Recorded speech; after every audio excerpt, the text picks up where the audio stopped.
I've entitled this talk Engaging Students as Partners and as Change Agents.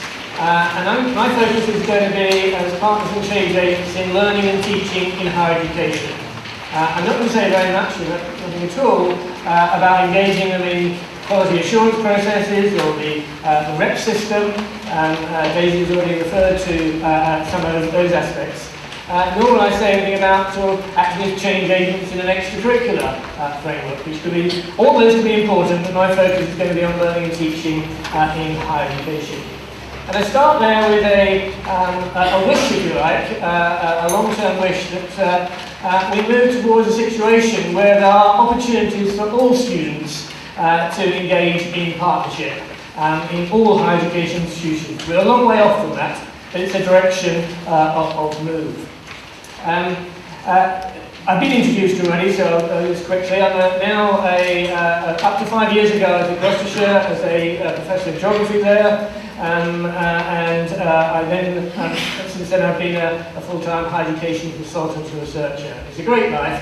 I get to travel the world, giving talks like this or meeting people, and I thoroughly enjoy it. About 3 years ago, I was in Sydney. This is at the University of Technology, Sydney, on the 27th floor of a tower block, giving a talk. And I sent this picture afterwards. And I like to say people are desperate to get to my workshops. So I left that session on a bit of a high, thinking, life is good. But there's only one way of going when you're on a high. It happened rather quickly, because after lunch they took me to a different campus of the university, and I had a slightly different response from the participants. The only time I've given a workshop in a department of nursing and midwifery, they're practical one. If you've done the health and safety course, the first aid course, they're the Annie dolls, can you hear me, Annie? But most importantly, I do have to introduce you to Tess. Tess, my golden retriever. This was taken probably about 8 years ago. She's just coming up to her 9th birthday now. And I used to joke that she was editing her Facebook page. Until my daughter said, well, don't you know, Dad, she has actually got a Facebook page. So if you have a dog who wants to be a friend, see if you can find her. But excitingly, only about 3 months ago, we have a new member of the family come to join her. That's the right response. And introduce Sam. And Sam is her great niece. So they are there. And she wants to not miss out on this high-tech activity. And she is actually editing her pictures on my website. So if you like them, go on my website and you'll see some more pictures. Okay, this is going to be the structure of the talk. Between now and around about 11 o'clock, I want to very briefly talk about the nature of students as partners and change agents, explore one or two conceptual frameworks, and then spend a little time looking at some case studies, and that's where you'll find useful, and you're not going to have time now to look through all of them, but you will dip into them, but they're there for you to take away and hopefully find stimulating elsewhere, with a little bit of action planning at the end. So we want to make this interactive. And I want to do something I call 1 minute each way. Many of you will know the Just a Minute radio program. I think it's its 25th year now. And it was only this year, earlier this year, that the first person actually managed to talk for a full minute without hesitation, deviation, or repetition. Anyone know who that was? Sorry? No? No, it's the ex-Doctor Who. Yes. Anyway, for the start, I'm not going to actually check whether you're talking hesitation, deviation, or repetition. But I would like you to, just in pairs, have 1 minute each way. Decide who you're talking to, who's going to start talking. And actually, talking for a minute is actually quite challenging to keep it down to a minute. Most of us can talk for hours. The real skill, though, is to listen without interruption. So to nod, be sympathetic, and that. So, decide who you're talking to, and I will start you off in just a few seconds. And your topic, of course, is about something that you're familiar with or would like to see about students as partners and change agents in learning and teaching in higher education. And this is a hot topic.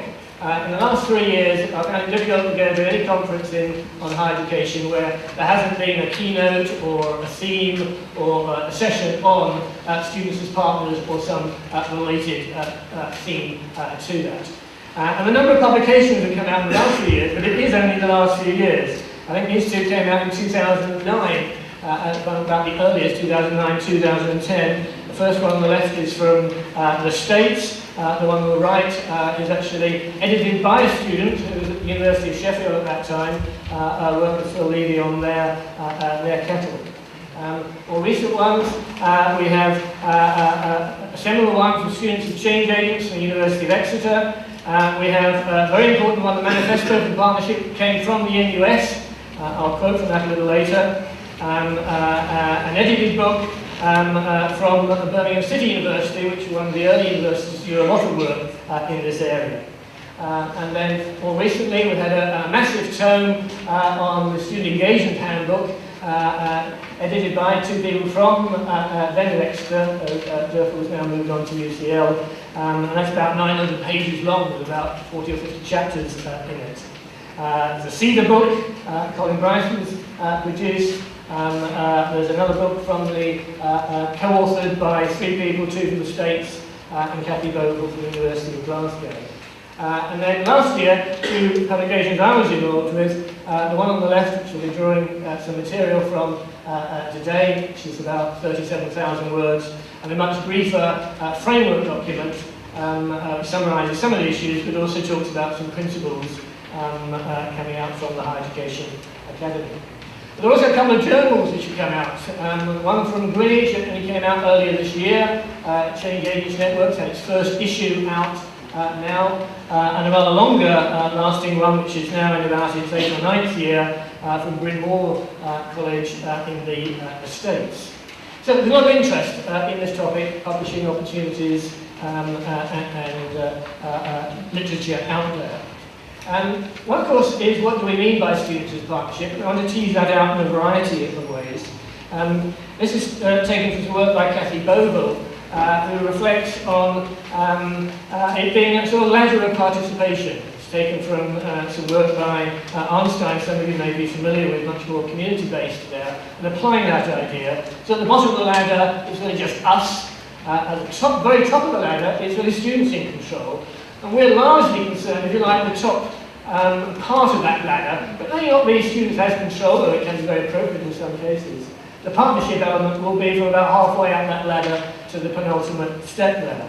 And it's very appropriate. There are different degrees of partnership in different contexts. There's no one model that's going to be appropriate in all cases.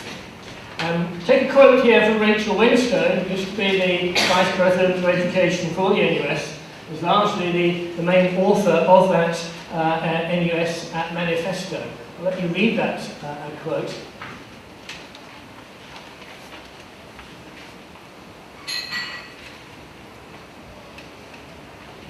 I think nicely picks up one of the things that Daisy did about consumerism and that agenda.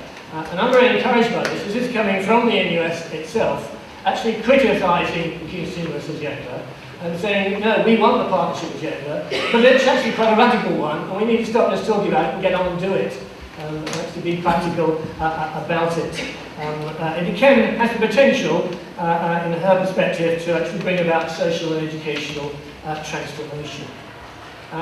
In our own publication, we fudged a little bit, I think, give a firm definition. We talked about the sort of thing that we were meaning by partnership. Again, I'll give you the opportunity to read that.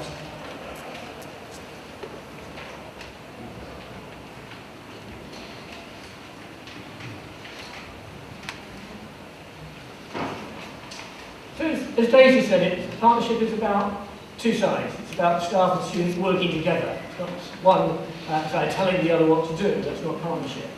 And it's as much a process as a product. It's a way of thinking. It's a way of doing things. And that is probably more, as important, if not more important, than the actual product itself.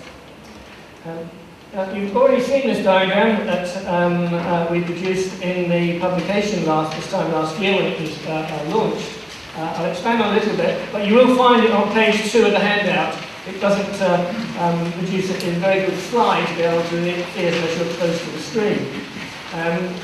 First point to make is an aspect of student engagement, but it's not the whole of student engagement. So it's a subset of that. So that's why the student engagement is the outer circle. And then we have 4 different ways in which we think students can be engaged in partnership. On the left-hand side, that's very much about learning, teaching and research. On the left-hand side, we have plenty of examples where that's been scaled up and the potential for certainly the majority, in some cases, all students to be engaged in that has taken place. On the right-hand side, it's more about quality enhancement of learning and teaching, and as of yet, most examples are of a handful of students involved. It's a small group. And there's a lot of debate now about how far we can scale up. We have 1 or 2 examples of scaling up, but they're relatively rare as yet. And I think there's a big challenge there about how we do scale that up. So the 4 ones are firstly learning, teaching and assessment.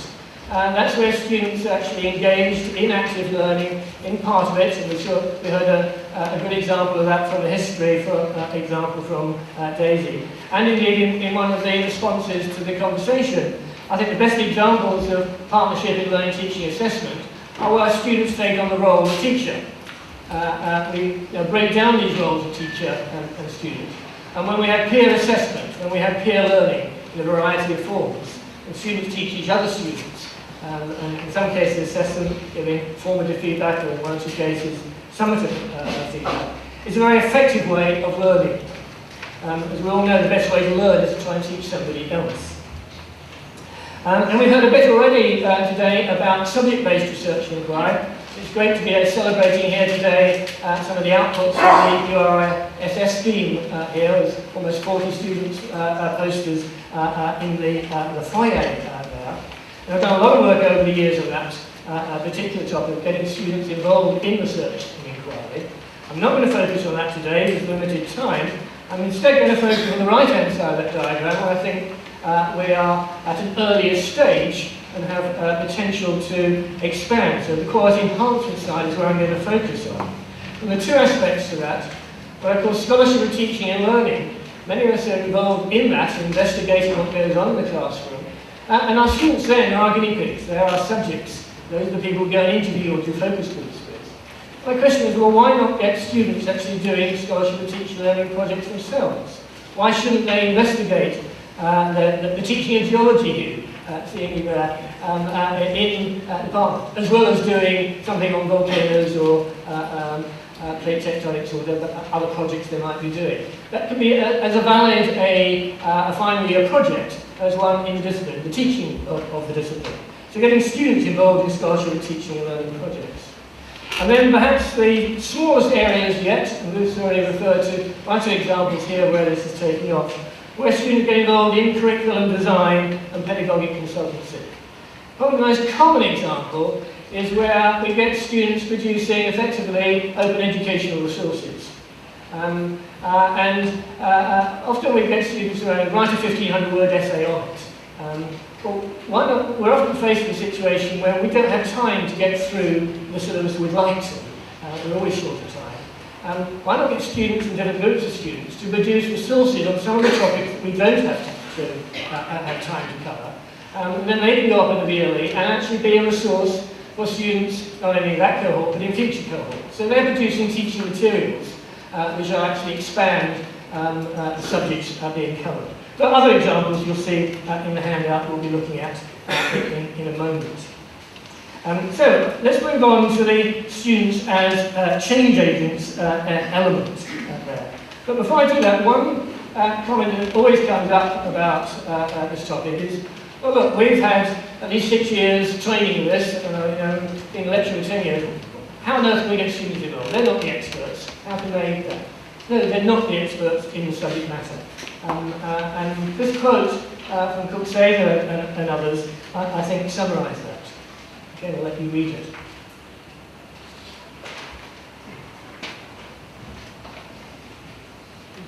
We have different things to bring to the table.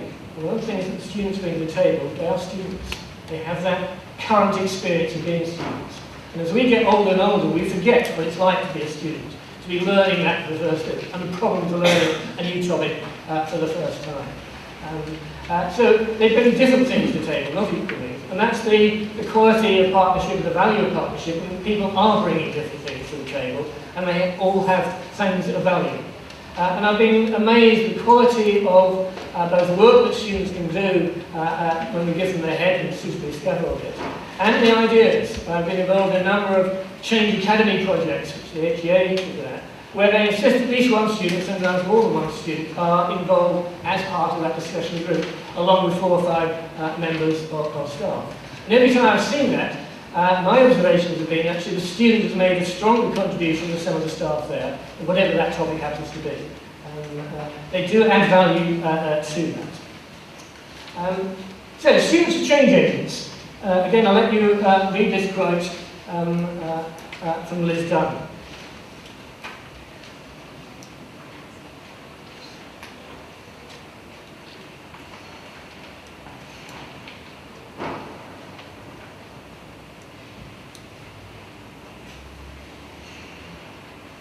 I think this really gets to the heart of, for me, student partnership.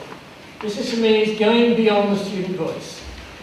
We're pretty good at listening to students, at collecting the happy faces forms at the end of every module, doing the NSS surveys and that. We collect the voices, and to a greater or lesser extent, we respond to them, particularly if they agree with our own preconceptions.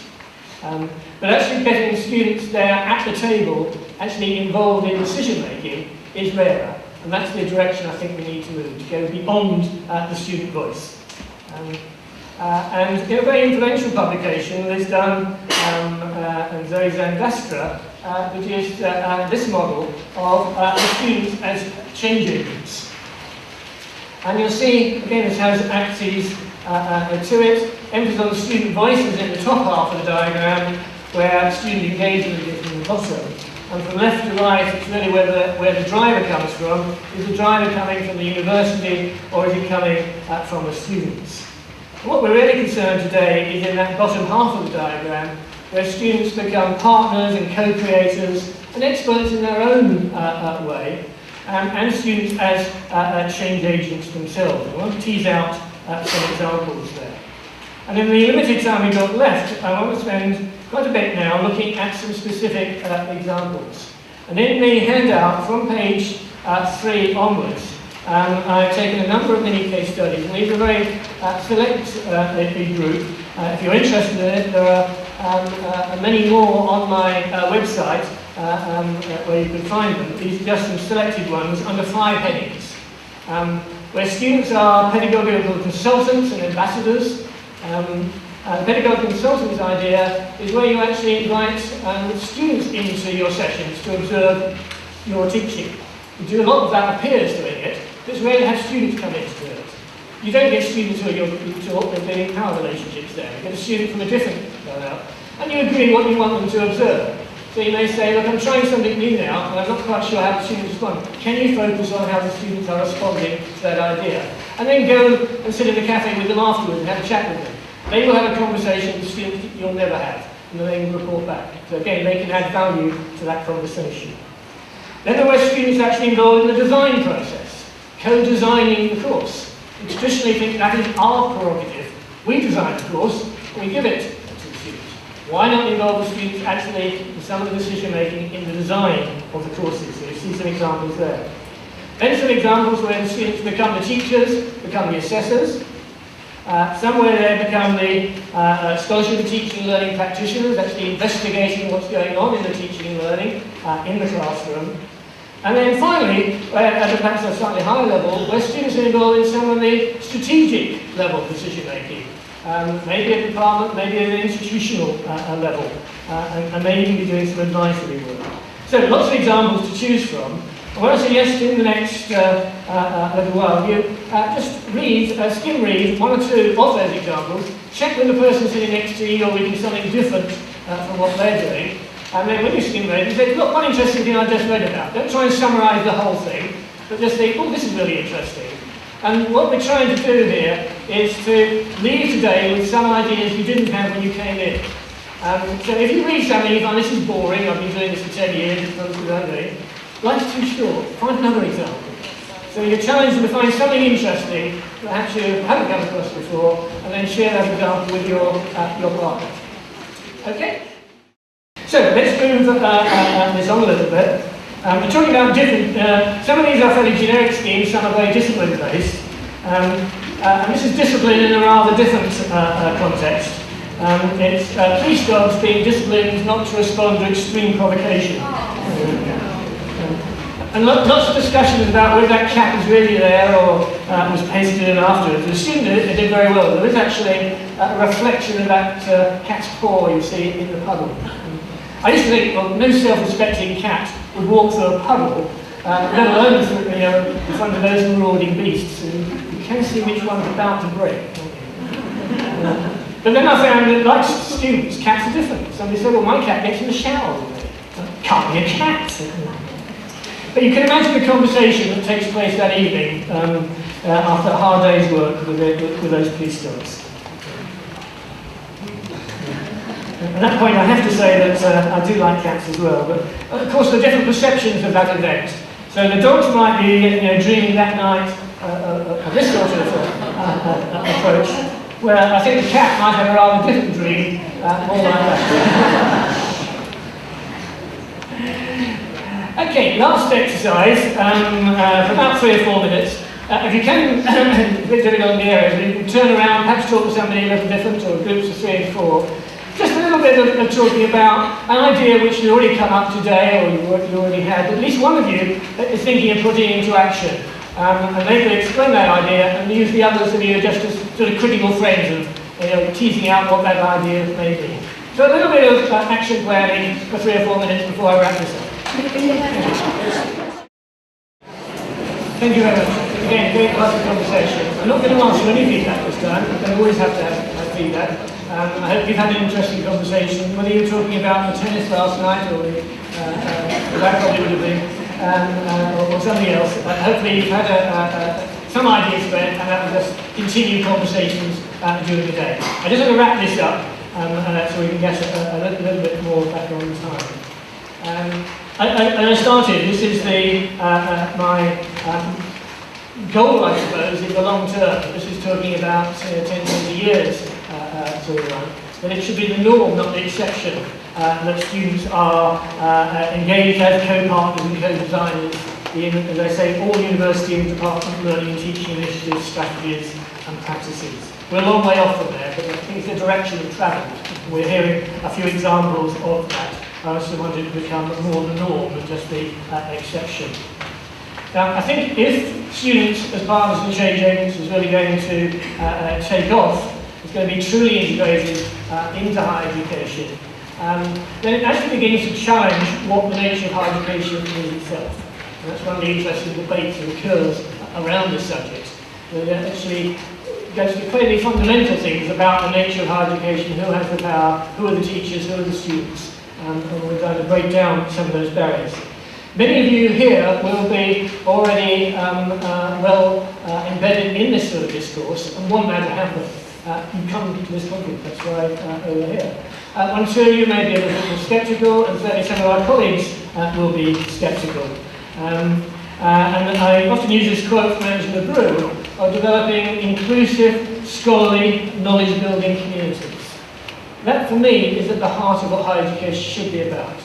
Students as partners, students as co-creators, students as producers, co-designers, is very much rather than a them and us. But in order to get there, I think we do need a bit of thinking outside the box about the ways of doing it. But some of our colleagues will be quick to say they don't think that is necessarily a good idea. You've probably got the idea of the scene of cats and dogs going through. I want to end by saying making that change is very much about herding cats. We often use that phrase in higher education. And I'll have to end, I've got to bring Sam back in, so the last picture. Thank you all very much.